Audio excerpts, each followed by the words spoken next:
Painted painless learning. નમસ્કાર વિદ્યાર્થી મિત્રો, સ્વાગત કરું છું તમારું પેઇન્ટેડ લર્નિંગમાં.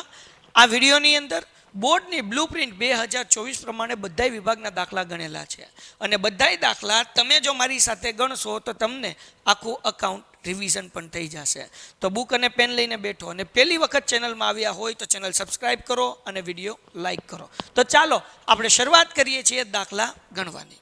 એના પછી વિદ્યાર્થી મિત્રો હવે આપણે જોવાના છીએ વિભાગ બીની અંદર 21થી પ્રશ્ન શરૂ થશે 30 સુધી. બહુ ઇઝી પ્રશ્ન હોય છે, એના જવાબ આપણે આપવાના છે. શું કીધું 21માં કે સરેરાશ નફાની પદ્ધતિની ખામી જણાવો. તો સરેરાશ નફાની પદ્ધતિની ખામી શું છે?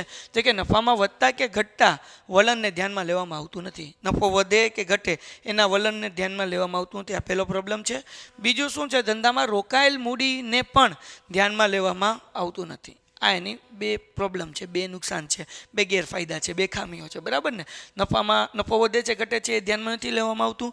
કેટલી મૂડી રોકાય છે એ પણ ધ્યાનમાં લેવામાં આવતું નથી. પ્રશ્ન નંબર 22, એકત્રિત ખોટની વહેંચણીની આમનોંધ બાબત જે વગર આપો. ખોટ હોય એ ભાગીદારને આપવી પડે ને, તો આપણે શું કરવાનું? ભાગીદારના મૂડી ખાતે ઉધાર, તેનું નુકસાન ખાતે. 23મો પ્રશ્ન છે, ભાગીદારની નિવૃત્તિ કે મૃત્યુના સમયે પેઢીની નવી આંકવામાં આવેલ પાઘડી હિસાબી અસર સમજાવો. તો હવે જુઓ એની અસર શું થાય? તો કે બધા ભાગીદારના મૂડી ખાતે કે ચાલુ ખાતે ઉધાર થાય, તે નિવૃત્તિ કે મૃત્યુ પામેલ ભાગીદારના મૂડી ખાતે. તો આ તમારે આમ નોંધ લખવાની છે. અહીંયા શું લખ્યું છે? નિવૃત્તિ કે મૃત્યુ પામનાર ભાગીદારને તેના ભાગની પાઘડી બાકીના ભાગીદારો તેને લાભના પ્રમાણમાં આપશે. એટલે માનો કે 3 ભાગીદાર છે, તમે, તમારો મિત્ર, હું વિયો ગયો ઉપર, તો મને પાઘડી મળશે તમારા બેના લાભના પ્રમાણમાં. બરાબર? એટલે તમે બંને ભાગીદારો પાઘડી આપશો એટલે તમે બંને ઉધાર થાવ, મને મળશે એટલે હું જમા થાવ. પછી 24મો પ્રશ્ન, કઈ ઘટનાઓને પરિણામે ભાગીદારી પેઢીનું આપોઆપ વિસર્જન થાય છે? ક્યારે આપોઆપ વિસર્જન થઈ જાય? તો કે જ્યારે ભાગીદાર પેઢીની ચોક્કસ મુદત કે હેતુ સમાપ્ત થાય. માનો કે ભાઈ આપણે ફટાકડાનો સ્ટોલ કર્યો દિવાળીમાં ફટાકડા વેચવા માટે, અને નક્કી કર્યું કે ભાઈ આપણી મુદત જે છે એ દિવાળી લગી છે. તો ફટાકડાનો સરસ મજાનો સ્ટોલ કર્યો, આપણે બે ભાગીદાર હતા અને એ સમય મર્યાદા પૂરી થઈ ગઈ, દિવાળી પૂરી થઈ ગઈ, ધંધો ફિનિશ થઈ ગયો. એટલે આપોઆપ એ મીન્સ કે ભાગીદારી પેઢીનું શું થઈ જાય છે? સમાપ્ત થઈ જાય છે, આપોઆપ વિસર્જન થઈ જાય છે. તો અહીંયા હું કીધું ચોક્કસ મુદત કે હેતુ માટે સ્થપાઈ હોય તે ચોક્કસ મુદત કે હેતુ પૂરો થાય તો આપોઆપ એનું શું થઈ જાય? વિસર્જન થઈ જાય. પછી શું છે ભાઈ 25મો પ્રશ્ન, કઈ ઘટનાઓના પરિણામે ભાગીદારી પેઢીનું આપોઆપ વિસર્જન થાય છે? આપણે ઓલરેડી કરી ગયા છીએ. આના પહેલાંના પ્રશ્નપત્રની અંદર પણ આ સેમ સવાલ હતો કે જ્યારે ભાગીદાર પેઢી કોઈ ચોક્કસ મુદત કે હેતુ માટે સ્થપાઈ હોય, એ ચોક્કસ હેતુ કે મુદત પૂરું થતાં ભાગીદારી પેઢીનું વિસર્જન થાય છે. દાખલા તરીકે મેં એમાં પણ એક્ઝામ્પલ આપ્યું હતું, ફરીથી એક્ઝામ્પલ આપું. આપણે બંને ફટાકડાનો સ્ટોલ કર્યો છે, દિવાળી પૂરી થતાં કામ પૂરું થઈ ગયું, ફટાકડા બધા વેચાઈ ગયા, આપણે નફો નુકસાન વેચી લીધો. તો એક ચોક્કસ કાર્ય માટે આપણી ભાગીદારી પેઢી બની હતી. હવે ફોર એક્ઝામ્પલ એ કામ પૂરું થઈ ગયું, હેતુ પૂરો થઈ ગયો, એટલે એ પેઢીનું થઈ ગયું વિસર્જન થઈ ગયું. પછી સ્થિર બોજ એટલે શું? ફિક્સ. બરાબર ને? તો સ્થિર બોજ એટલે હું કંપનીની ડિબેન્ચર બહાર પાડતા અમુક જ મિલકતો ગીરવે મૂકે છે તેને સ્થિર બોજ કહે છે. મારે પેઇન્ટેડ કંપનીના ડિબેન્ચર બહાર પાડવા હોય તો મારે મિલકત જે છે એ ગીરવે મૂકવી પડે.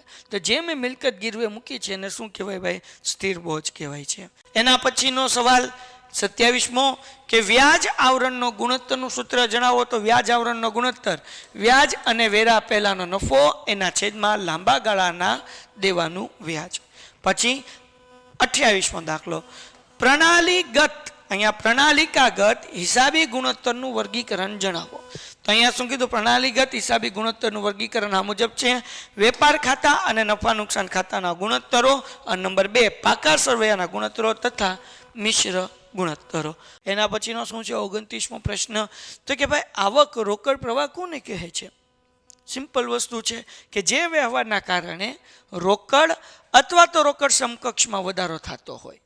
એટલે આપણે એવો કોઈ વ્યવહાર કર્યો કે જેના કારણે આપણી આગળ પૈસા આવે છે, બરાબર, તેને આવક રોકડ પ્રવાહ કહેવાય છે. દાખલા તરીકે મેં એક જૂનું મશીન વેચ્યું, એના મને શું કહેવાય કે 50,000 આવ્યા, એના બદલે નવું મશીન લીધું, એક્ઝામ્પલ આપું છું, જે 10,000નું આવ્યું તો મારી આગળ શું કહેવાય કે 40,000 વધ્યા કે નહીં, તો આ રોકડ પ્રવાહમાં વધારો થાય.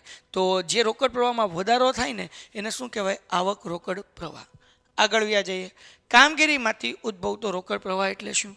તો કે કામગીરીમાંથી ઉદ્ભવતો રોકડ પ્રવાહ એટલે ધંધાકીય એકમના રોજબરોજના વ્યવહારમાંથી ઉદ્ભવતો રોકડ પ્રવાહ. આને કહેવાય કામગીરીનો રોકડ પ્રવાહ. સો ડિયર સ્ટુડન્ટ્સ, આ જે છે પ્રશ્ન, તમે અગર 6 પ્રશ્નપત્રના કરી લ્યો છો તો ડેફિનેટલી મને પૂરો વિશ્વાસ છે કે 7-8 પ્રશ્ન બેઠે બેઠા હશે. બાકી એમસીક્યુની અંદર તમે જે પાકા કર્યા છે એમાંથી કોઈ પણ એક સવાલ એક વાક્યની અંદર પૂછાઈ જાય.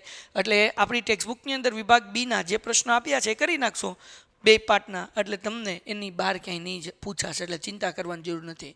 તો 30 માર્ક્સ છે એ પૂરા લેવાના છે, 20 માર્ક્સ વિભાગ એના અને 10 માર્ક્સ વિભાગ બીના. તો ડિયર સ્ટુડન્ટ્સ, અગર આ વિડીયો તમને ગમ્યો હોય તો પ્લીઝ લાઇક કરો, ચેનલ સબસ્ક્રાઇબ કરો અને તમારા મિત્રોમાં શેર કરો.